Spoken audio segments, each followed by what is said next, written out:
Hello again, everyone. Welcome to the farm. Last night we got about a half inch of rain, which really isn't something that I like to say because I know that there are a lot of you and a lot of farms out there that need rain. You're in drought, and our prayers and our thoughts are with you. We're believing that you will receive rain. But for us, this week so far, we've gotten 1.5 inches or just under 1.5 inches of rain on top of the 8 inches that we got a couple weekends ago. And we were just starting to dry out kind of good. And now we got another 1.5 inches, which is nothing wrong with that, but I know that there are some plants that especially in my garden, but also in fields that still had very wet feet, and they're not looking quite so good. Thankfully, we've had some 90-degree weather to help evaporate some of that moisture. But let me show you real quick in the garden. I'll do just a quick update on what didn't make it when we got that 8 inches of rain a couple weeks ago. So earlier I said I had a row of cantaloupe here. Those are faring pretty good. There was a row of watermelon here. Right now these are weeds. And I haven't done anything to those weeds. I had watermelon. So there is a couple watermelon plants, but they're pretty much stagnant. They're not doing anything. So I think I'm going to till this back up once it dries back out, and we will plant some green beans here. I'm walking through the garden and I see these, which are squash bug eggs, and those were just hatched because I was just out here last night and they weren't here. So look for squash bugs anytime I come by the zucchini and summer squash. And oh, right here, you see this one? That's a vine borer bug, and you gotta get those because those will do the worst damage. So I just squeeze them. Those are the ones that will lay their eggs. Will lay their eggs down into the root area of your plant. Oh, I see a squash bug, and then they will. Let me get it. Oh, that one focused. That one might have been, I don't know. They're the ones that will bore, a worm, their larvae will bore into the root system of your squash, anything really. Oh, there's a zucchini that's ready. And then they will kill that plant. So you want to be sure to be on the lookout for them. The squash and zucchini are doing good. These were green beans full of blossoms right before we got that 8 inches of rain. I have replanted, but these ones are pretty much done for. And that's not all. I mean, there were some of them down here. Those ones fared out okay. The ones over here, and I replanted in here too, these ones didn't do so good. Right here, I thought maybe that their blossoms were going to, that they were going to handle it and blossom and just grow new leaves, but a lot of them I just pulled out, and I have a few little ones coming up here and there. So we start over. Same with this row. Looks really ugly, very sad. Ones on the end didn't make it. The cucumbers are starting to climb up the trellis, which is a good thing. Raspberries I've been picking for probably 3 or 4 weeks now. They are almost done. Actually, this side over here is pretty much done. I have a couple different varieties. This is a later variety, which I actually prefer this variety. And that one's still producing. For the most part, these cabbage are okay. I lost a few of them. This was cauliflower. I think I have 1 survivor. This was another cabbage, and I have 2 survivors out of all of that. Over there is broccoli. I have 3 survivors out of those. So this area took a pretty hard hit when it was underwater. The potatoes are looking better. The onions are okay. Pepper plants over there, I'd say half of them probably won't make it. And tomatoes are hanging in there. I think I lost 3 or 4 tomato plants. Pumpkins are starting to grow. The sweet corn will soon be tasseling. That's the later variety of sweet corn. Turn myself around. The squash are starting to turn around after being devastated by cucumber beetles early on, and they're just starting to kind of take off. I did replant a couple, but I don't know that they're gonna I don't know if there will be enough time for them to put forth fruit to mature. This sweet corn has pretty much tasseled, and you can see it's taller and it gets shorter and shorter. Some of it's like knee high. I don't know how well that will do. That over there was the wettest spot, and it was underwater for a while, so that's that. Over here I lost some cabbage. Pretty much lost all of my Chinese cabbage. There's one that I'm trying to keep alive. This cabbage I don't think is going to do anything, and then the end one is pretty yellow also.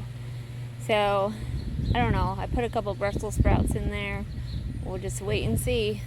I kind of feel like it is not going to be a very good gardening season. The tomatoes are all doing pretty good, the ones that are in the raised beds and the ones that are in the main garden. The main garden, I actually thought I was going to lose some of those, but they've all perked up pretty good. Here's the tomatoes.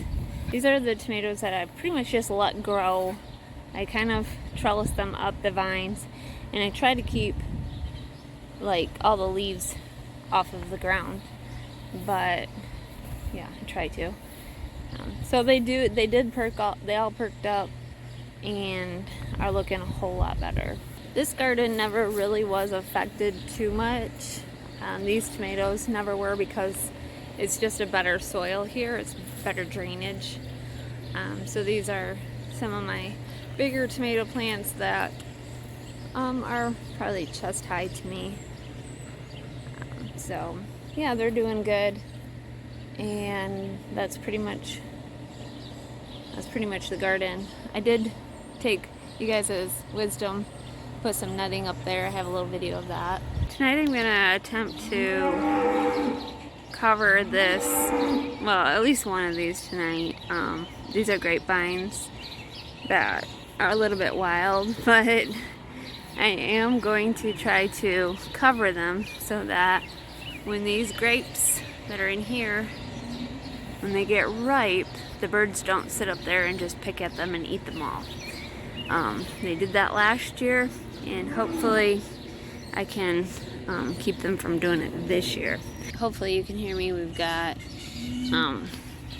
the cows are getting milked, the chickens are screeching, and the fans in the barn are running, and it's kind of noisy because it's hot and we're running the fans. So this came, so this is the netting that I'm going to use. This came from one of my viewers. So he sent me this this type of netting, and then he also sent me this type of netting.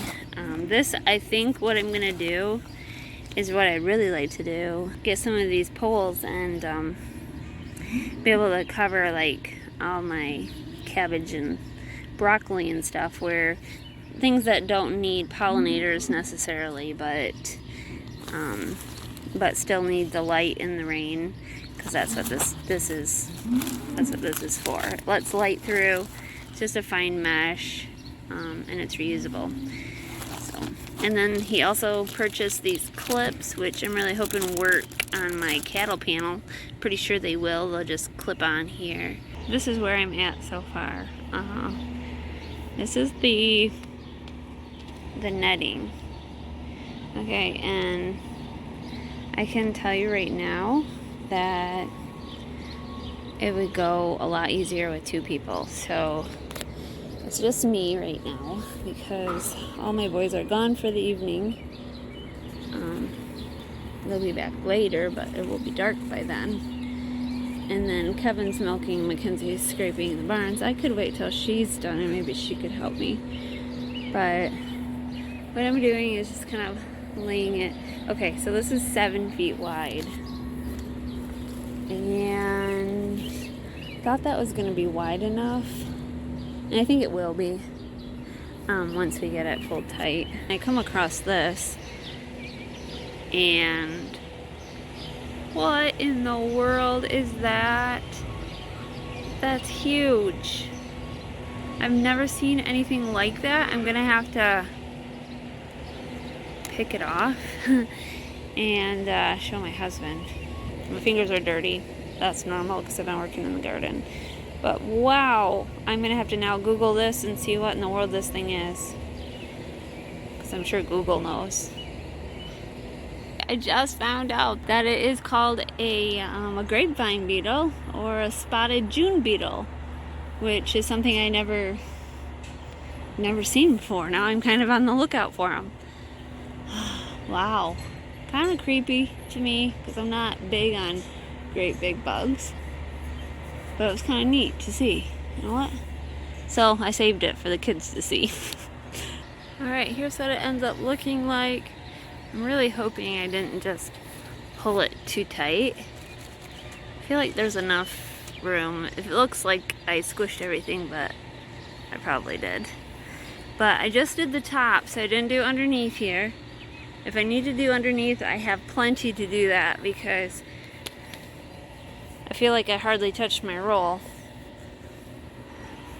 But the clips work really good. I'm hoping it holds up good to the wind. That's my only other thing. I think it should. But yeah, after finding 2 of the grapevine beetles, I think I'm done for the night. We will conquer that forest over there another day when I have help. So today we're gonna be letting the cows out to pasture for the first time in a while. And the reason being was, the first reason was we got 2 inches of rain earlier. Okay, we were in a drought for a while and then we got 2 inches of rain. And then later that week we got 8 inches of rain, and I have that video of our flooding up here somewhere. It's one of my later videos. I'll post it here. And you can see some of the flooding that happened when you get 8 to 9 inches of rain at that time.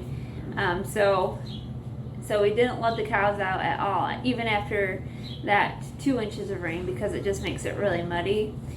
So we had 8, 9, 10 inches of rain, and then the other day we got almost an inch of rain.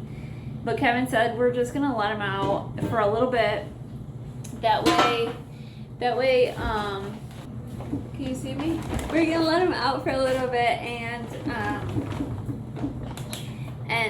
let them get some exercise and eat some grass. We're gonna do that this afternoon, so I'll get you some footage of that.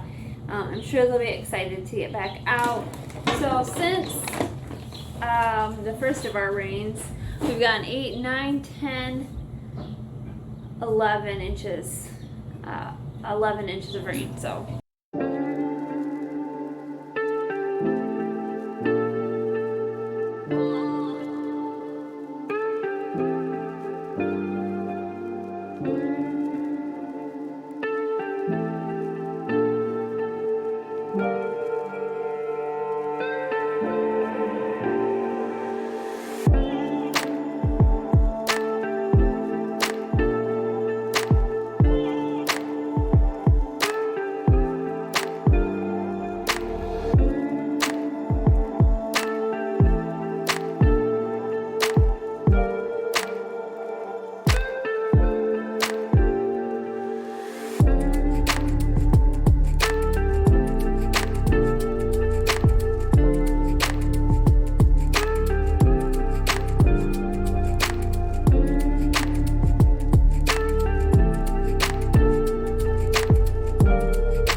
What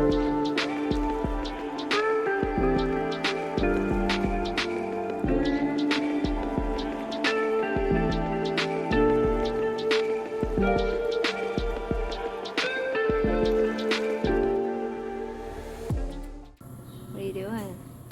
Well, we have no air again. Oh, did it all go out again?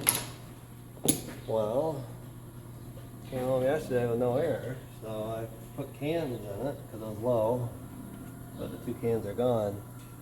That's not good. So, I'm assuming we have a leak somewhere. It's a good assumption. Yeah, because I can bypass it and it runs right here. There's a low pressure switch.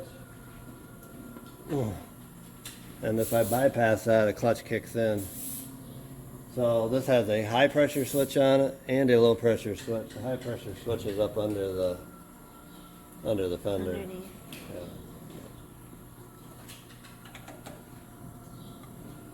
So what are you doing? So I'm gonna see if there's any freon in it. Oh. So there, we're open. We make sure this closed, that's closed. I don't read it when they're closed. Nothing on either side. That's not good. This is loose. It's gotta go into this fitting. That way we can put air pressure into it.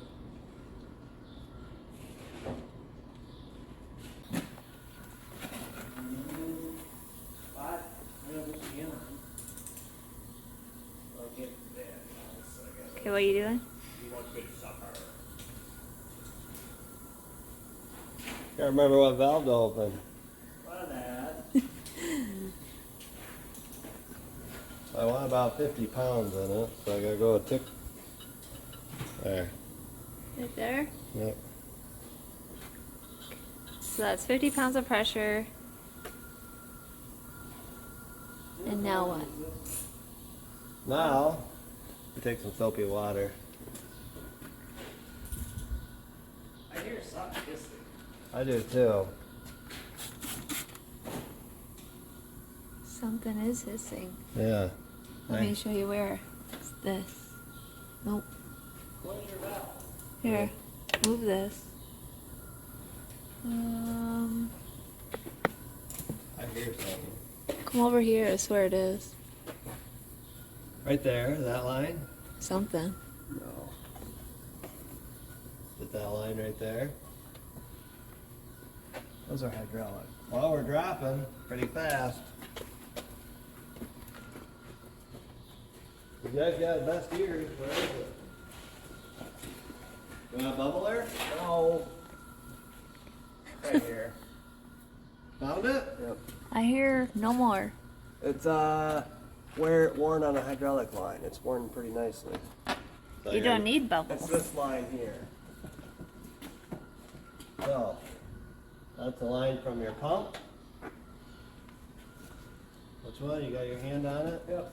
It goes up into the bottom of the pump. Big one. Alright, wiggle it this way. Yeah, I hear it too. Coming in. This line right here, right? You pulling on it? I don't know. This one. Big one here.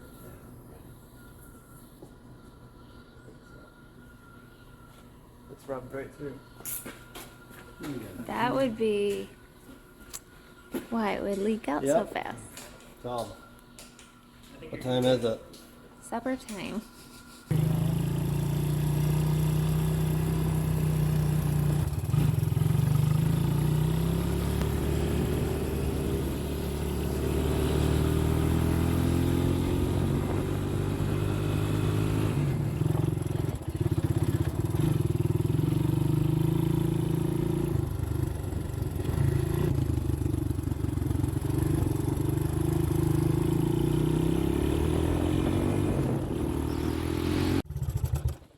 That's it.